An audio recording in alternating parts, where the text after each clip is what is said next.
दोस्तों, कहानी की शुरुआत होती है यानवू नाम की एक लड़की से, जिसे बहुत छोटी उम्र में ही ये समझ आ गया था कि ये दुनिया काफी बेरहम है। उसके पिता एक शिप कैप्टन थे जो हमेशा समुद्र में रहते थे, इसलिए उसे कभी पिता का प्यार नसीब नहीं हुआ। एक दिन खबर आई कि समुद्र में एक हादसे के दौरान उनकी मौत हो गई है और इसके कुछ ही समय बाद उसकी बीमार माँ भी चल बसी। अपनी माँ के अंतिम संस्कार पर बिल्कुल अकेली खड़ी यानवू ने खुद से एक वादा किया कि आज के बाद वो एक ऐसी मजबूत औरत बनेगी जो कभी किसी पर निर्भर नहीं रहेगी। साल बीतते गए और अब यानवू अब बेहद सफल वकील बन चुकी है, जो खासकर करप्शन के केस हैंडल करती है। बड़ी बड़ी कंपनियां उसे हायर करने के लिए लाइन लगाती हैं क्योंकि वो मुश्किल से मुश्किल कानूनी पचड़ों को चुटकियों में सुलझा देती है।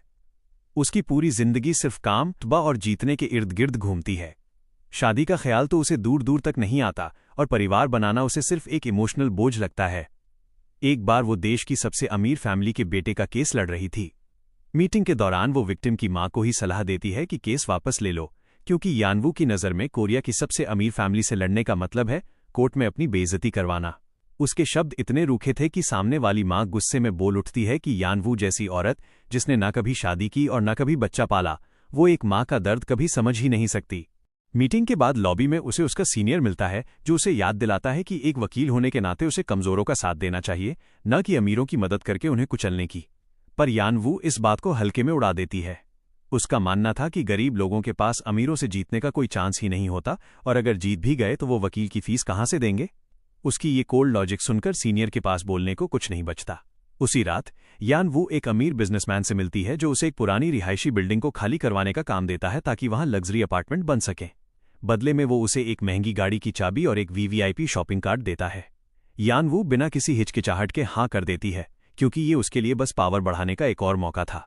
लेकिन अपनी खूबसूरती और दिमाग के बावजूद यानवू को आंखों की एक बीमारी थी, जो उसे अपनी मां से मिली थी। घर जाते वक्त सड़क पर अंधेरा था और उसे धुंधला दिख रहा था। वो अपना चश्मा उठाने के लिए झुकी ही थी कि तभी एक जोरदार एक्सीडेंट हो गया।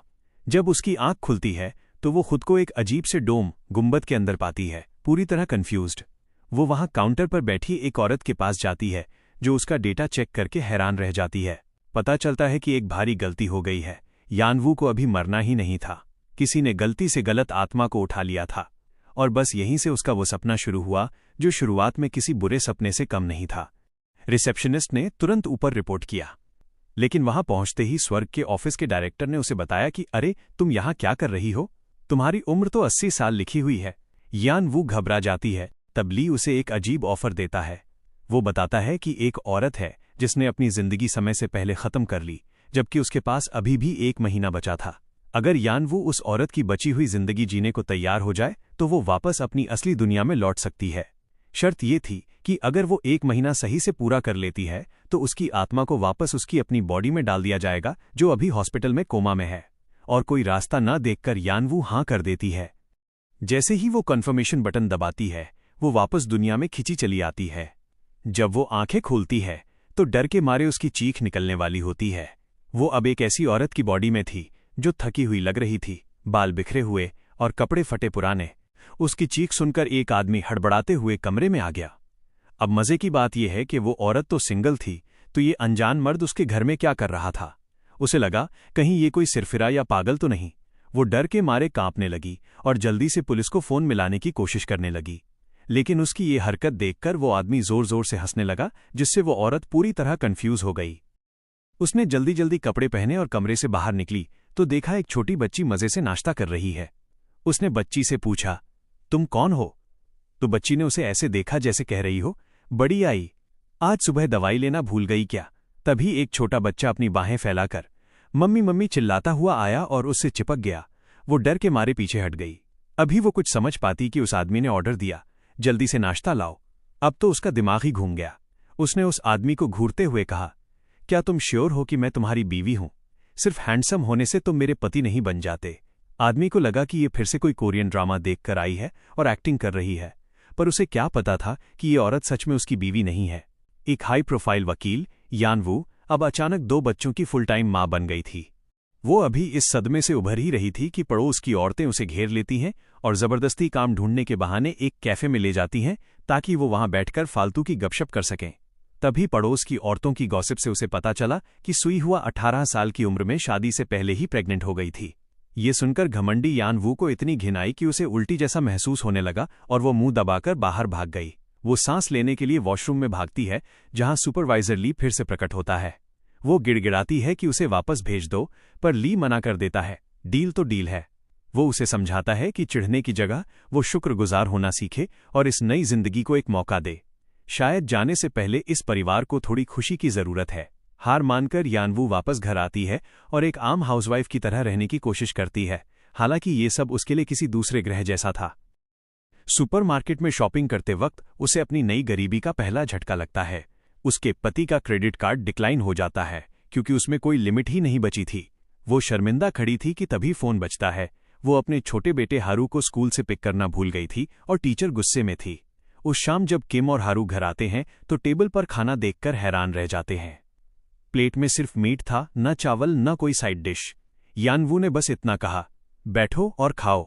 रात को जैसे ही वो सोने के लिए कमरे में गई, उसका पति मुस्कुराया और पूछा, बच्चे सो गए क्या? उसने सोचा बच्चे सो गए हैं और वो अपनी पैंट उतारने लगा। यानवू की तो सिट्टी पिट्टी गुम हो गई। उसने पूछा, ये क्या कर रहे हो? पति बोला, अरे बच्चे सो गए हैं, अब तो अपना असली काम कर लेते हैं। जैसे ही उसने यानवू को बेड पर खींचने की कोशिश की, यानवू ने उसका हाथ मरोड़ दिया। बेचारे का कंधा उतरते उतरते बचा।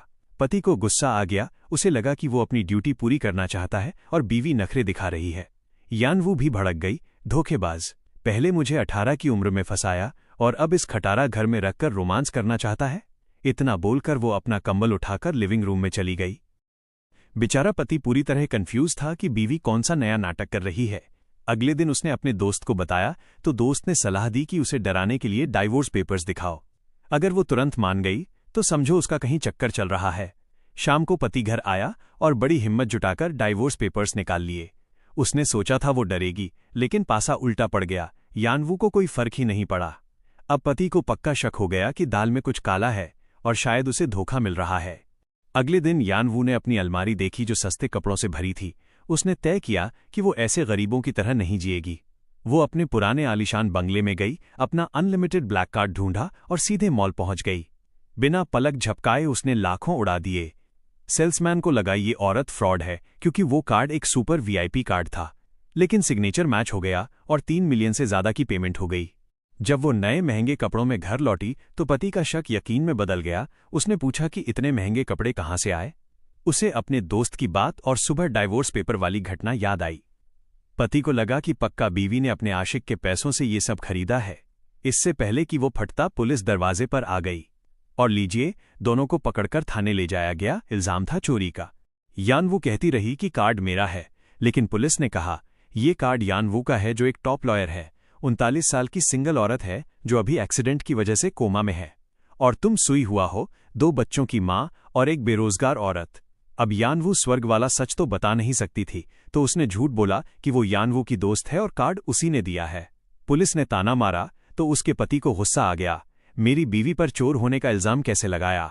उसने बताया कि यानवू को वो जानता है क्योंकि वो उसकी कॉलेज सीनियर थी। वो दोनों सियोल लॉ स्कूल में साथ पढ़ते थे। पुलिस ने चेक किया तो पता चला कि पति सच में टॉपर था, बस उसने 2 साल बाद पढ़ाई छोड़ दी थी। चूंकि पति अब एक सरकारी कर्मचारी था, पुलिस को माफी मांगनी पड़ी। थाने से बाहर निकलते वक्त यानवू को एहसास हुआ कि ये सीधा साधा पति दिखने में कमजोर है, पर असल में एक जीनियस था। अगर उसने पढ़ाई पूरी की होती तो आज वो इस हालत में नहीं होता। कुछ दिनों बाद वो गलती से पति से टकरा गई और पति ने अचानक पूछा, क्या तुम्हारा कोई और है? यानवू ने कहा, अरे अगर मैं पूरी तरह अंधी भी होती तो भी मुझे पता होता कि तुमसे ज्यादा हैंडसम कोई नहीं है। पति ये सुनकर पिघल गया। उसके दिल का बोझ हल्का हो गया। उसे तसल्ली हो गई कि बीवी उसे धोखा नहीं दे रही। उसने कहा कि जो कार्ड मिला है उसे सड़क पर मिला हुआ समझो, और प्यार से यानवू के सिर पर हाथ फेरा। उस एक टच ने यानवू के सूखे दिल में कुछ हलचल पैदा कर दी। तभी वो स्वर्ग वाला जज फिर टपक पड़ा, अरे क्या कर रही हो? अभी कुछ ही दिन हुए हैं। पहले डाइवोर्स की बातें, फिर पुलिस का चक्कर। अगर वापस जाना है तो पति के साथ रिश्ते सुधारो, वरना हम तुम्हें रिप्लेस कर देंगे। यानवू डर गई और घर जाकर महंगे कपड़े लौटाने लगी, पर पति ने रोक दिया, पहने रहो, मैं नहीं चाहता कोई मेरी औरत को फटेहाल कहे। इत्तेफाक से पति के ऑफिस की एक पार्टी थी जहां बीवी का जाना जरूरी था। जज की चेतावनी याद करके यानवू तैयार हो गई। अगले दिन जब वो गाउन पहनकर पार्टी में पहुंची तो सब उसे देखते रह गए। पति की तो नजर ही नहीं हट रही थी। डिनर टेबल पर पति के बॉस ने पति की बेइज्जती करनी शुरू कर दी। यानवू से रहा नहीं गया और वो बॉस से भिड़ गई। जाहिर है डिनर का सत्यानाश हो गया। पति उसे बाहर ले आया और डांटने लगा कि वो डिपार्टमेंट हेड है, पंगा लिया तो नौकरी चली जाएगी।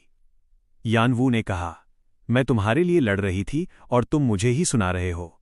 तभी बॉस वहां आया और उसने यानवू को कुछ गंदा बोल दिया। बस फिर क्या था, उस शांत पति ने आव देखा नताव, बॉस के मुंह पर एक जोरदार मुक्का जड़ दिया और उसे जमीन पर गिरा दिया। मुझे कुछ भी बोल लो, पर मेरी बीवी की बेइज्जती मैं बर्दाश्त नहीं करूंगा। यानवू सन रह गई, तुमने तो कहा था नौकरी के लिए सब सहना पड़ेगा।